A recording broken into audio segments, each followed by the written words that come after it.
Romo Kiai Muhammad Mukhtar Mukti, Sang Pemrakarsa, organisasi Persaudaraan Cinta Tanah Air Indonesia yang dijiwai manunggalnya keimanan dan kemanusiaan. Dengan segala hormat, kami haturkan. Hadirin wal hadirat, hamba-hamba Allah yang dimuliakan oleh Allah.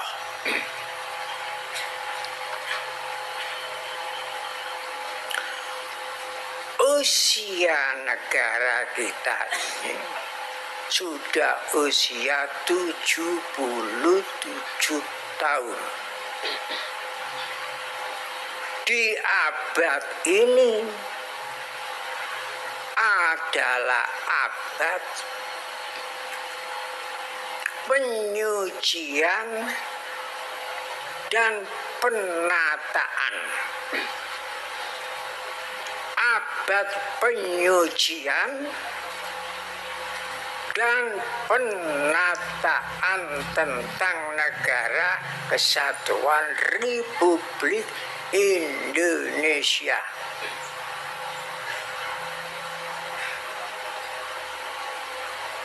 Memang Negara Kesatuan Republik Indonesia wajib disucikan,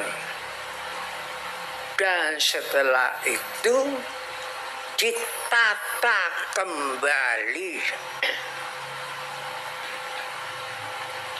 Siapakah yang mensucikan Negara Kesatuan Republik Indonesia ini? Dan siapakah yang menata kembali? Baik pun yang mensucikan maupun yang menata kembali, yaitu nilai luhur kesakralan yang di Negara Kesatuan Republik Indonesia.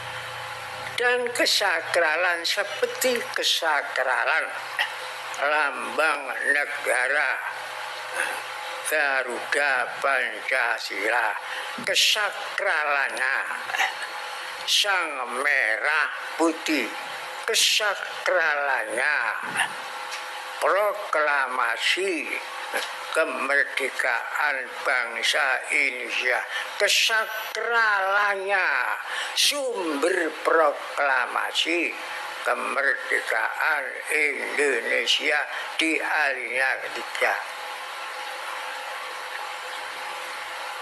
dan kesakralannya Sumpah Pemuda, dan kesakralannya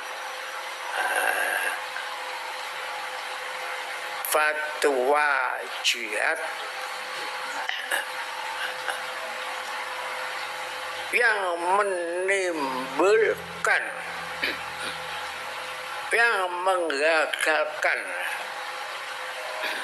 sekutu akan mengembalikan penjajahan Belanda ke Indonesia, yang menimbulkan kota pahlawan Indonesia, yang akan menimbulkan Hari Pahlawan Indonesia, dan lain-lainnya. Kesakralan itulah yang membersihkan Indonesia, dibersihkan, yang mengkotori Indonesia itu dibersihkan dari berhala kekuasaan, dibersihkan dari itu tuyul perjalanan dibersihkan dari melati yang berserakan, dibersihkan dari bintang-bintang yang logir,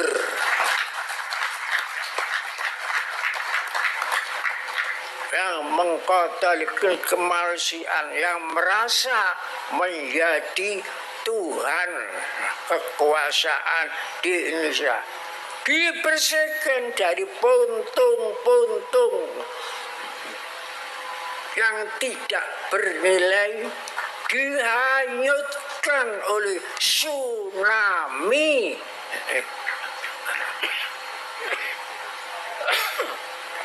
hanyut ke laut,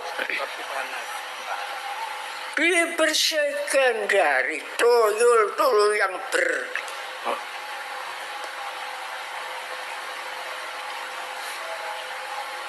berantakan di sepanjang jalan. Itu semua wajib dibersihkan. Karena itu semuanya tidak bisa dilepaskan dari isinya alinea ke-1. Kemerdekaan itu ialah hak asasi segala bangsa, dan oleh sebab itu penjajahan di atas dunia harus dibersihkan. Setelah itu ditata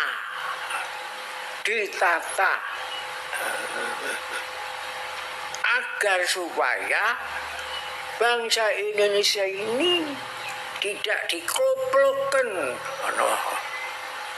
oleh pelkoplo yang sudah dihimpun beberapa ton atau ton. Ini akan mengkoplokkan, akan membentukkan, akan membodohkan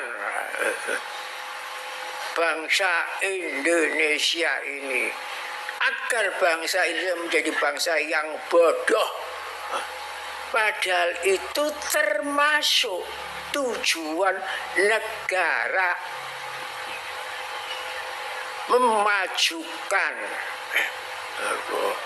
kesejahteraan rakyat, mencerdaskan kehidupan bangsa, melindungi segenap bangsa Indonesia, melindungi seluruh tumpah darah Indonesia,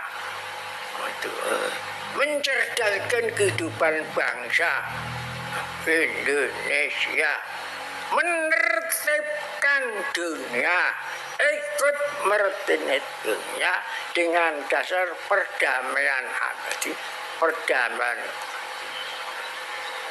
dan kemerdekaan abadi. Lihat sendiri di dalam alinea ke-4. Jadi jangan ada merasa di Indonesia ini ada berhala yang menguasai kemanusiaan yang adil dan beradab. Kita sudah menyaksikan sendiri, sudah merasakan sendiri. Kita mari diobrak-abrik berhala-berhala, puntung-puntung terapung itu, tuyul-tuyul yang berserakan juga. Sampai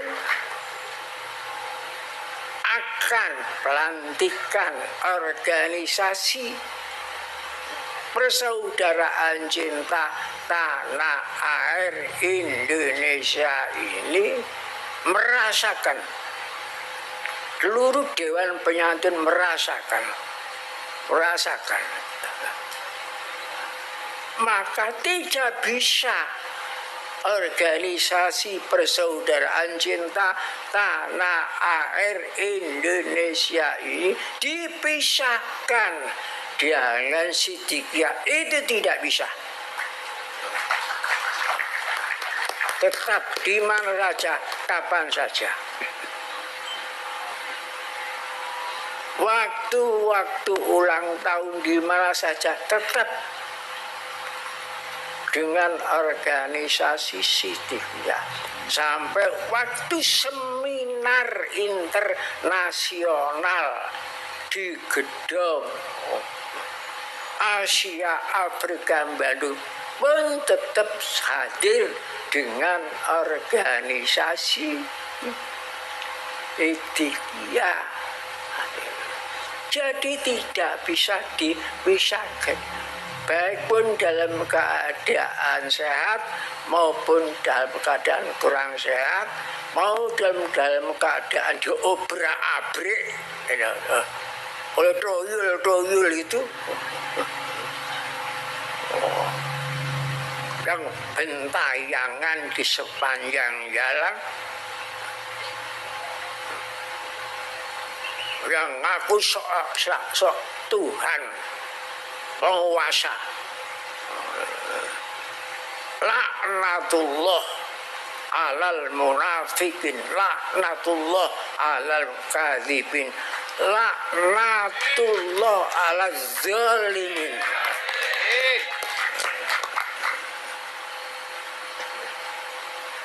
Itu orang khianat terhadap tanah air kita. Apa yang di dalam pesantren kita itu? Monumen-monumen yang saya bangun itu semua itu sakral. Ada monumen Sumpah Pemuda, ada monumen sang merah putih, ada monumen pembukaan Undang-Undang Dasar 45. Itu kitab sucinya Negara Kesatuan Republik Indonesia. Apa negara kita itu? Negara Kesatuan Republik Indonesia apa Negara Kesatuan Polisi Indonesia? Apa akan diubah menjadi negara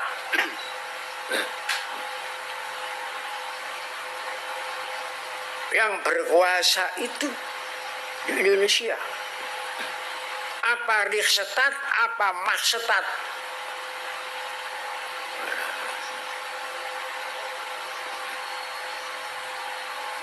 Kiblat tujuan negara kita itu di kitab sucinya negara. Itulah kitab sucinya Negara Kesatuan Republik Indonesia. Itulah air amertanya, air suci yang mensucikan, air hidup yang menghidupkan pikiran rasa.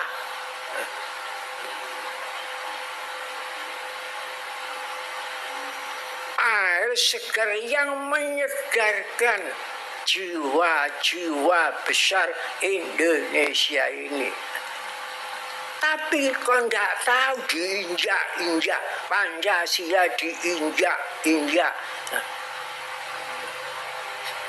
Proklamasi kemerdekaan ini diinjak-injak. Sumber proklamasi kemerdekaan diinjak-injak. Lambang negara Garuda Pancasila diobrak-abrik, diinjak-injak. Tidak tahu perbedaan antara sakral yang kakus, yang tidak sakral. Nah, akhirnya kesakralan itu timbul budaya, resonansi, getar menggetar sehingga menggetarkan seluruh dunia, merontokkan bintang-bintang berhala. Ini abad ini, abad pembersihan dan abad penataan kembali nilai Indonesia Raya.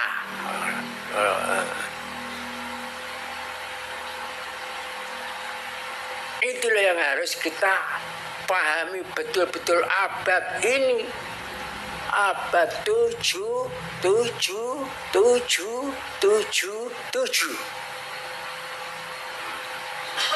Abad pitulungan Allah yang Maha Kuasa.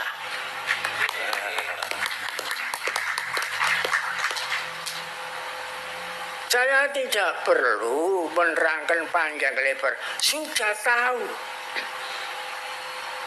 Kalau pertolongan Allah sudah datang, wal fatahu, pintu-pintu tertutup, terbuka.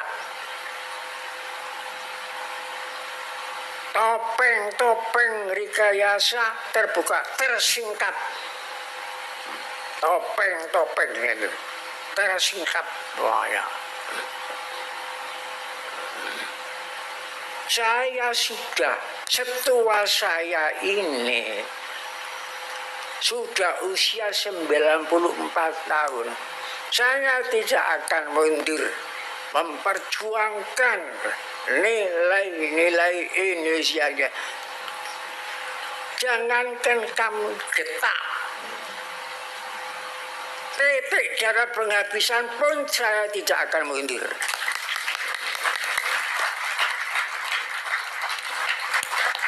Berani membela kesucian sang merah putih, makanya bunyinya itu sang saka merah putih. Bukan kita menghormati warna merah, bukan kita menghormati warna putih, tapi yang dilambangkan warna merah keberanian karena benar, putih kena suci. Dan itu darahnya semua para nabi, para filosof. Semua. Tidak ada nabi itu yang licik, yang pengecut, tidak ada. Mesti berani membela kebenaran. Dan suci, semua nabi suci. Bayangkan peristiwa di Surabaya dipicu dengan penghinaan terhadap sang merah putih. Apa yang terjadi? Walaupun diancam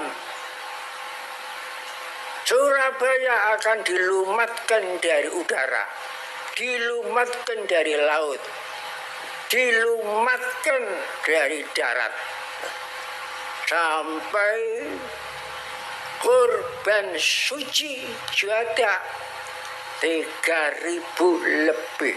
Mayat bertumpuk-tumpuk di lorong-lorong. Tapi apakah menyerah?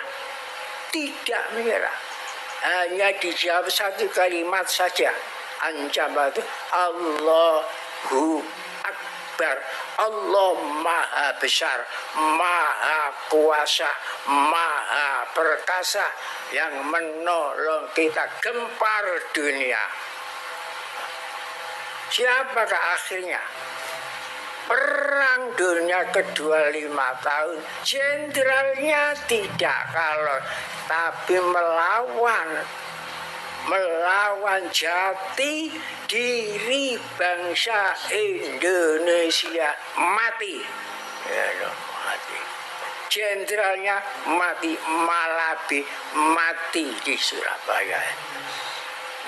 Bagaimana dunia gak gempar, sekutu dilecehkan, padahal raksasa dunia yang akan menelan negara kita ini baru usia 7 bulan.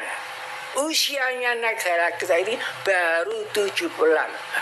Raksasa dunia kalah, dikalahkan, gagal total, dikalahkan oleh bayi Indonesia hanya 7 bulan. Hadza min fadli rabbi liyabluwani ashkuru am akfur. Waman syakara fa inna ma yashkur nafsi waman kafara fa inna rabbi laghafur fa inna rabbi ghaniyyun karim.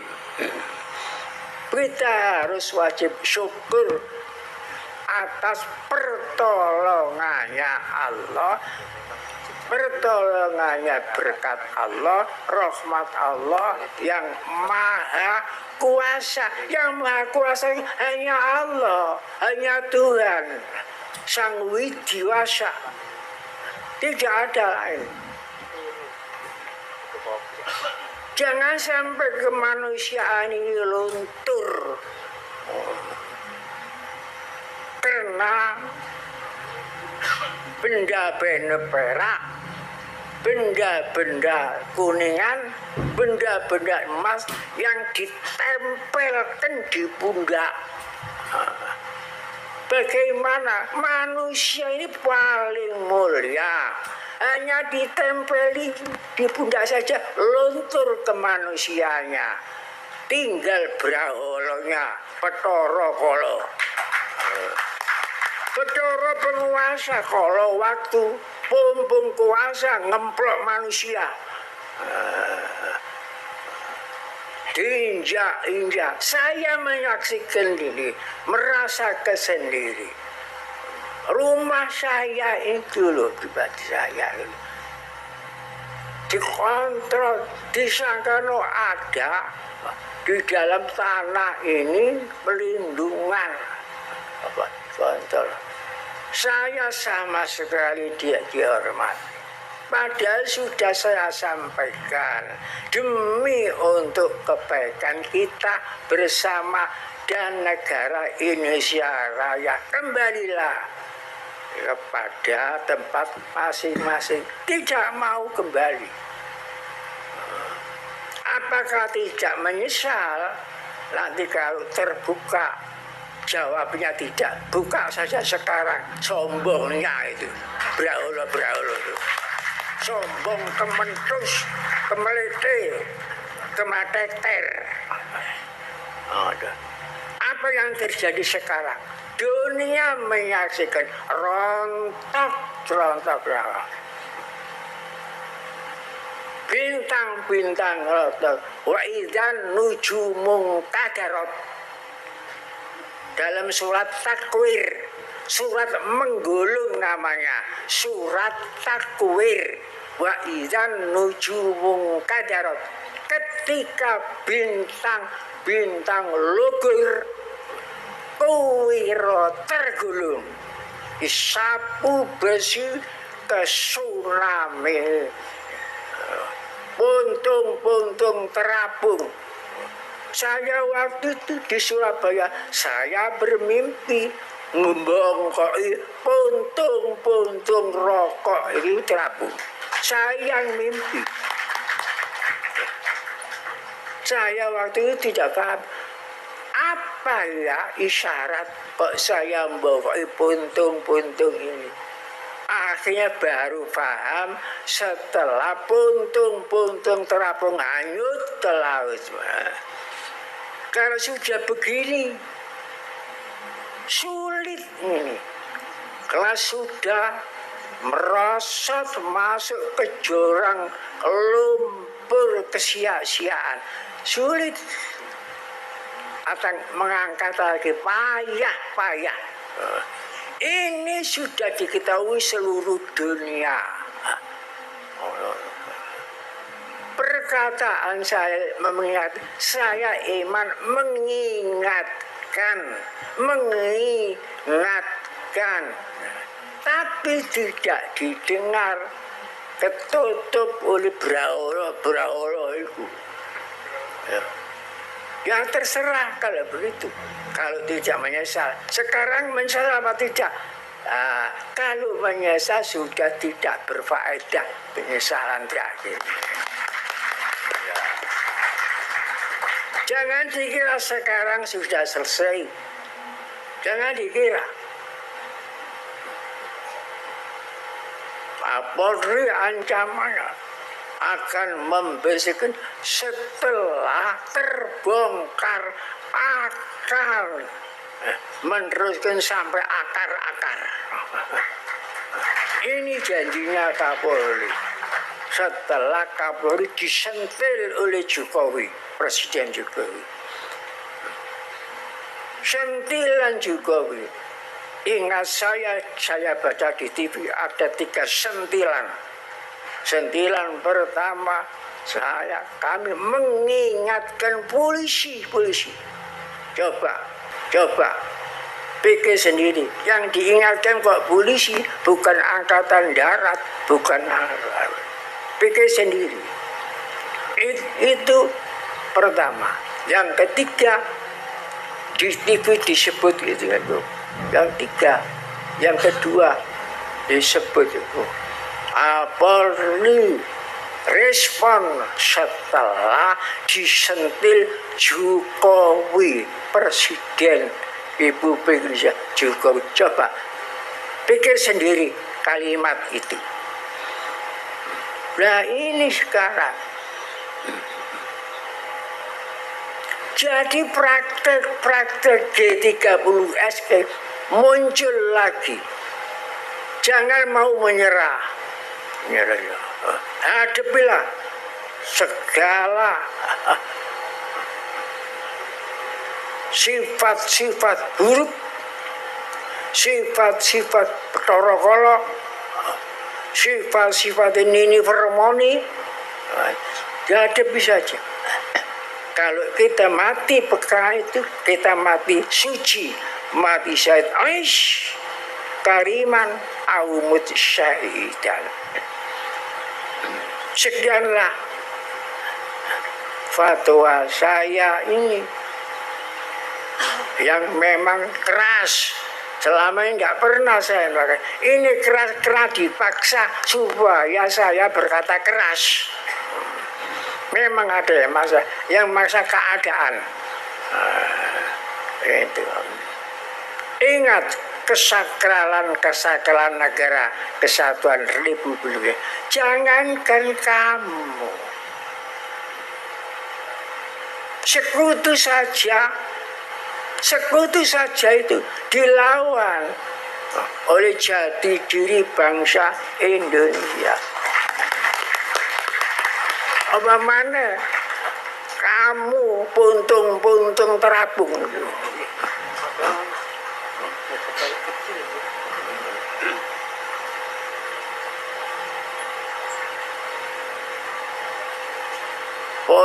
Puntung terapung.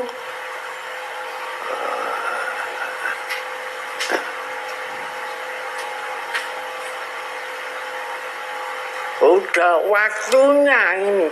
Ini seleksi alam dari Allah Ta'ala. Idza ja'a nasrullah wal fathu wa ra'aitan nasa yadkhuluna fi dinillahi afwaja. Ada lagi dalam surat Takwir pertanyaan, fa aina tadhabun? Kemana kamu pergi?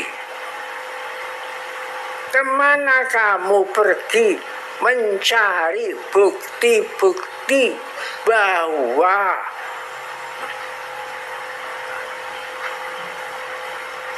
Siddiqiyah ini tempat aliran keras? Mana? Cari bukti di lorong-lorong Indonesia, tidak akan ketemu. Fa'aina tadzabun, kemana kamu cari bukti